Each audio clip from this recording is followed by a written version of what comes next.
કુમકુમ બાંધણીમાં ગજી સિલ્કના કપડામાં ફરી એક વખત નવી ડિઝાઇન આવી ગઈ છે. તમને નવી ડિઝાઇનનો લુક બતાવીશ.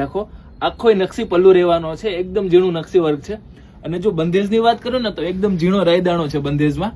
તમને રોલ પાલિશ વગરનો લુક બતાવું છું અને રોલ પાલિશ વાળો પણ લુક બતાવીશ. તો આખો વિડીયો પૂરો જોજો. અને જો તમારા ઘરે પણ લગ્ન પ્રસંગ આવે છે, આવી બાંધણી તમે ગોતો છો, તો એક વખત કુમકુમ બાંધણીની જરૂર વિઝિટ કરજો. રોલ પાલિશ પછી બાંધણીનો કંઈક લુક આ ટાઈપનો લાગે છે. પૂરો વિડીયો જોજો. વિડીયોની સાથે તમને ખબર પડશે કે રોલ પાલિશ પછી બાંધણીમાં કઈ ટાઈપનો દેખાવ આવે છે, કઈ ટાઈપની શાઇનિંગ આવે છે. એનો પલ્લુ રહેવાનો છે.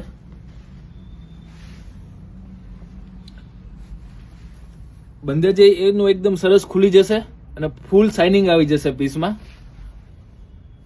રોલ પાલિશ પછી આ ટાઈપ એનો લુક રહેશે પૂરેપૂરો.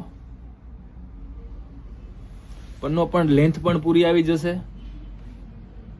અને અમારા વિડીયોને શેર કરી દેજો અને સેવ કરી દેજો. Thank you.